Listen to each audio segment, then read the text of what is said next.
जय श्री कृष्ण मित्रों। ज्योतिष भाई चैनल में आपका स्वागत है।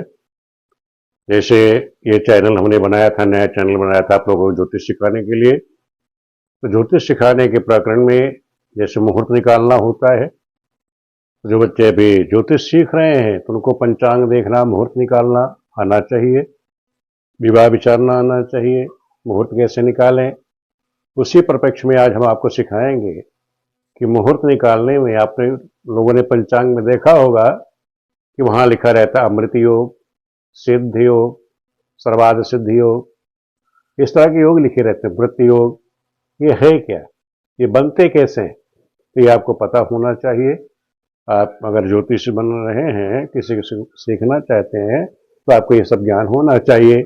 ये मृत्यु योग कैसे बनता है, सिद्ध योग कैसे बनता है, अमृत योग कैसे बनता है, इसमें कौन से कार्य करने चाहिए, क्या नहीं करना चाहिए, ये भी आपको पता होना चाहिए। तो आज हम आपको ये लोगों को यही सिखाएंगे। आज का विषय रहेगा आपका कि सिद्ध योग, अमृत योग, अमृत योग ये बनते कैसे हैं और इसमें क्या कार्य करना चाहिए, क्या नहीं करना चाहिए। आज हम इसी बात पर चर्चा करेंगे। तो सबसे पहले हम लेते हैं सिद्ध योग। सिद्ध योग जो बनता है, दो चीजों से बनता है। एक वार के अनुसार जो आपका दिन है, दूसरा तिथि। अनिवार्य तिथि के योग से जो योग बनता है वो सिद्ध योग, शुभ योग जो बनेंगे। इसी प्रकार अमृत योग बनेगा, वो भी वार और तिथि के योग से बनता है, अमृत योग भी। लेकिन किन तिथियों के योग से और किन वारों के योग से अमृत योग बनेगा और किन तिथियों किन वारों के योग से सिद्ध योग बनेगा, ये हम आपको बता रहे हैं। अब जैसे सिद्ध योग में हम वार ले लेते हैं, तिथि ले लेना, और इन तिथियों के नाम क्या है वो मैं आपको बता देगा। इस तरह से आप चार्ट बना लेना। तो सबसे पहले शुक्रवार ले लिया हमने। अगर शुक्रवार का दिन हो और तिथि आपकी प्रतिपदा, छठ या एकादशी पड़ रही हो, यानी प्रतिपदा, छठ, एकादशी, इसको हम क्या कहते हैं, नंदा तिथि। नंदा तिथि पड़ रही हो, शुक्रवार को नंदा तिथियां 1, 6, 11 पड़ रही हो, तो इससे क्या बनेगा, इससे बनेगा सिद्ध योग बनेगा। दूसरा, बुधवार का दिन हो, उस दिन द्वितीय, सप्तमी या द्वादशी तिथि हो, यानी भद्रा हो। 2, 7, 12 तिथियों क्या कहते हैं, इनका नाम होता है भद्रा, यानी भद्रा तिथि हो तो सिद्ध योग बनेगा। अगर शनिवार का दिन है और उस दिन चौथ है, नवमी है, 14 है, यानी रिक्तिका तिथियां हो, रिक्ता तिथि हो, तो सिद्ध योग बनेगा। मंगलवार का दिन हो, वहां 3, 8 या तृतीया, अष्टमी या त्रयोदशी तिथि हो, यानी जया तिथियां हो। ये 3, 8, 13 को हम जया तिथि भी कहते हैं, चाहे जया नाम से कहो या तृतीय, अष्टमी या त्रयोदशी तिथि कहो, बात एक ही है। जया तिथि मंगलवार को पड़ रही हो तब भी सिद्ध योग बन जाएगा। बृहस्पतिवार हो, पूर्णा तिथि हो, पूर्णा तिथि कौन है, 5, 10, 15, यानी पंचमी, दसवीं, पूर्णिमा, ये पड़ रही हो तब भी सिद्ध योग बनेगा। अब सिद्ध योग बन रहा है तो सिद्ध योग में ध्यान रखो कि जैसे हमें कोई मुहूर्त नहीं मिल रहा हो, जब हमें कोई मुहूर्त नहीं मिल रहा हो और आपने देखा कि ये तिथि बन रही है, दिन में वार है, ये तिथि पड़ रही है, तो उस दिन आप कोई भी कार्य करा दीजिए तो आपका कार्य सिद्ध हो जाएगा। किसी प्रकार की कोई अड़चन या बाधा नहीं आएगी, सभी कार्य की सिद्धि आपकी हो जाएगी। आपको कोई मुहूर्त नहीं मिल रहा, बार बार समझ लो कि आपने देखा पंचांग में कोई मुहूर्त नहीं मिल रहा है, आपने देखा कि ये वार है, ये तिथि हमको मिल रही है। इस तरह से जो शुक्रवार हो प्रतिपदा तिथि हो, या शुक्रवार हो छठ तिथि, एकादशी तिथि हो, तो क्या बनना, सिद्ध योग बन जाएगा। आप कोई भी कार्य करा देंगे तो आपके यजमान का कार्य सिद्ध हो जाएगा, सफल हो जाएगा, उसमें इसको कोई अड़चन बाधा नहीं आएगी। इस तरह से आप लोग डिसीजन, निर्णय लेना सीखो। दूसरा, आपने देखा वार तिथि हमने यहाँ भी लिख दी। मान लो मंगलवार है और उस दिन ये भद्रा तिथियां हो, भद्रा तिथि कौन सी, 2, 7, 12, द्वितीय, सप्तमी, द्वादशी तिथि हो, तब भी अमृत योग बन जाएगा। बृहस्पतिवार हो, उस दिन तृतीया, अष्टमी, त्रयोदशी यानी जया तिथियां हो, तब भी आपका शुभ योग बन जाएगा, अमृत योग बन जाएगा। रविवार का दिन है, उस दिन पूर्णा तिथि हो, पंचमी, 10 पूर्णिमा तिथि हो, यानी पूर्णा तिथियां हो, तब भी क्या है, अमृत योग बन जाएगा। बुधवार, शनिवार हो और उस दिन नंदा तिथियां हो, नंदा तिथियां कौन है, 1, 6, 11, यानी प्रतिपदा, छठ और एकादशी, ये तिथियां हो, तब भी क्या बन जाए, अमृत योग बन जाएगा। ये भी जो योग है शुभ माना जाता है, ये भी हम अमृत योग है तो अमृत योग में भी हम कोई अपना शुभ कार्य करना चाहते हैं तब भी हम कर सकते हैं। कोई यात्रा करना चाहते यात्रा कर लीजिए, अमृत योग है, शुभ योग आपके पास है, वार आपका यह है, तिथि पड़ रही है, अच्छा योग है, आप यात्रा कर सकते हो, आपकी यात्रा सफल रहेगी। कुछ आप काम करने जा रहे हैं, कोई शुभ कार्य करने जा रहे हैं, शुभ कार्य कर लीजिए। कुछ खरीदना चाहते हो वो भी आप खरीद सकते हैं। तो इस तरह के जैसे सर्वसिद्ध योग हमारा सिद्ध योग है और अमृत योग है, इसमें आपने देख लिया कि वार है, ये तिथियां पड़ रही है, शुभ योग बन रहा है, उसमें आप कोई भी शुभ कार्य कर सकते हैं। ये आपको हमने 2 योग बना दिए। अब कुछ ऐसे योग बन जाते हैं कि वार और इनके वार और तिथियों के योग से जो अशुभ होते हैं, शुभ काम के लिए अशुभ होते हैं।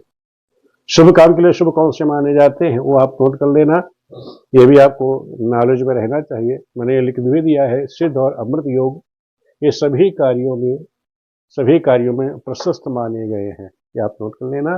जैसे सिद्ध योग है, अमृत योग है, ये क्या है, सभी कार्यों के लिए प्रशस्त माने गए हैं। कोई भी आप करिए, काम करिए, शुभ कार्य करिए, हर काम में ये शुभ माने गए हैं। तो ये चीज आप लोगों के दिमाग में रहना चाहिए। जो ज्योतिष सीख रहे हैं उनको याद रखना चाहिए कि आपको मुहूर्त नहीं मिल रहा है तो केवल वार और तिथि के योग से जो योग बनता है तो सभी कार्यों को आपके प्रशस्त माना जाएगा, शुभ कार्य को करा सकते हैं, आपके यजमान का कल्याण हो जाएगा।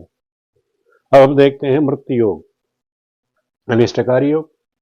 जैसे नाम इसका मृत्यु योग है, समझो अनिष्टकारी योग है। कि हर कार्य में कोई शुभ काम आप करेंगे, इस तरह का योग बन रहा है, इस तरह का दिन हो, ये तिथियां पड़ रही हो, तो आपको उस दिन कार्य के लिए मना कर देना चाहिए, भाई इस काम, ये तिथि पड़ रही है, ये योग बन रहा है, ये तिथि है, ये वार है, तो ये काम आप करोगे तो आपका अनिष्ट हो जाएगा, अमंगल हो जाएगा, इसलिए ऐसे कोई शुभ काम आप नहीं करेंगे। वो कौन से दिन है, मान लो शनिवार हो, शनिवार का दिन हो, वहाँ पूर्णा तिथि हो, पूर्णा तिथि आपको मैंने बता दिया, पंचमी, दसवीं और पूर्णिमा तिथि पड़ रही है, उस दिन शनिवार हो, तो आप बेखट के मना कर देना, भाई अशुभ योग बन रहा है, इसमें आप कोई काम करेंगे, मृत्यु योग बन रहा है, तो आपका अनिष्ट हो जाएगा, आपका काम सफल नहीं होगा। इसी तरह रविवार मंगलवार हो, रविवार मंगलवार हो, उसमें नंदा तिथियां हो, नंदा तिथियां 1, 6, 11 यानी प्रतिपदा, छठ और एकादशी तिथि पड़ रही हो, तब भी आप मना कर दोगे, भाई ये रविवार मंगलवार है, नंदा तिथि पड़ रही है, शुभ योग बनना, मृत्यु योग बन रहा है, इसमें आप कोई शुभ कार्य ना करें। इसी तरह सोमवार शुक्रवार पड़ रहा हो, उसमें भद्रा तिथि हो, भद्रा तिथि मैंने आपको बताई थी कौन सी होती है, द्वितीय, सप्तमी, द्वादशी तिथियां हो, भद्रा तिथि पड़ रही हो, तब भी आप मना कर देंगे कि भाई इसमें मंगल हो जाएगा, कोई ना कोई अनिष्ट हो जाएगा, तो आप शुभ काम ना करें। इसी तरह बुधवार हो, उसमें जया तिथियां हो, यानी तृतीया, अष्टमी, त्रयोदशी तिथि हो, जया तिथि हो, तब भी आप मना कर देंगे। या बृहस्पति हो, उसमें रिक्तिका तिथि हो, बृहस्पति में रिक्ता तिथि कौन सी होती है, चौथ, नवमी, चौदस तिथि हो, तब भी आप मना कर देंगे, भाई शुभ कार्य के लिए अनिष्टकारी है। लेकिन एक चीज ध्यान रखो, जैसे मृत्यु योग है, अनिष्टकारी जो योग बन रहे हैं, आपको कोई खडकर्म करना है, माना शत्रुओं पर प्रहार करना हो, तंत्र साधना करनी हो, कोई तंत्र प्रयोग करना है, अशुभ काम कोई करना है, या मुकदमा किसी पे दायर करना है, किसी पे मुकदमा करना हो, किसी से लड़ाई झगड़ा करना हो, खडकर्म करना हो, जो खुराफात के काम है, अगर वो आप काम करते हैं इस तरह के योग में, तो वो कार्य ये शुभ हो जाएगा, वहाँ ये सफलता दे देगा। मृत्यु योग में क्या कर सकते हो, शुभ कार्य के लिए तो अनिष्टकारी योग है, लेकिन जैसे खडकर्म है, तंत्र साधना है, तंत्र साधना करना है, कोई उच्चाटन है, लड़ाई है, झगड़ा है, मुकदमा है, इस तरह कोई आप कार्य करते हैं, इसमें उस कार्य के लिए प्रशस्त माना जाता है। तो आप लोगों को समझ में आ गया, ये योग है, तीनों योग नोट कर लेना, सिद्ध योग, अमृत योग और मृत्यु योग, ये तीनों योगों का आप प्रयोग कैसे करेंगे ये मैंने आपको बता दिया। इसी प्रकार की जो जानकारियां हैं, जो आप लोगों को पंचांगों में मुहूर्त के समय आपको देखना है, मुहूर्त कैसे निकाले जाते हैं, मुहूर्त में कौन कौन से योग होते हैं, ये मैं आपको बताऊंगा, ये भी सिखाऊंगा, आप फलित कैसे करोगे। कुंडली देखना भी आपको आना चाहिए, एक ज्योतिषी को, एक अच्छे एस्ट्रोलॉजर को आपको ये भी ज्ञान होना चाहिए कि आप कुंडली कैसे देखें। कुंडली देखना भी आप लोगों को मैं सिखाऊंगा जीरो से। जो भी चीज़ आप लोगों को समझ में नहीं आती, कहीं किसी को कोई दिक्कत हो, परेशानी हो, कमेंट करके पूछ सकते हैं, मैं आपको बना दूंगा। आप जानते हैं हमारे दोनों चैनल चल रहे हैं, शिव शक्ति एस्ट्रोलॉजी पे, उस पर 400 से ज़्यादा वीडियो है, वहाँ से आप पूर्ण ज्ञान प्राप्त कर सकते हैं। वहाँ से भी आपको कोई समझ में दिक्कत आ रही है तो मुझसे कमेंट करो, पूछो, मैं आपको समझा दूंगा। नया चैनल है, इस पर हम आपको जीरो से लेके चल रहे हैं, इसीलिए कि आपको कोई ज्ञान नहीं है तो आप पुनः दोबारा मैं वीडियो बना रहा हूं, आप लोग सीखिए। इसके बाद गणना संबंधी हो, गोचर संबंधी हो, फलादेश संबंधी हो, मुहूर्त संबंधी हो, किसी प्रकार की आपको किसी प्रकार ज्योतिषी परेशानी हो, कुछ आपको समझ नहीं आ रहा है, प्रश्न संबंधी हो, तो आप हमसे पूछो, गुरु जी कैसे निकालना, कैसे देखा जाता है, मैं आप लोगों का निराकरण करूंगा। वीडियो देखने के लिए आप सभी मित्रों का बहुत बहुत धन्यवाद।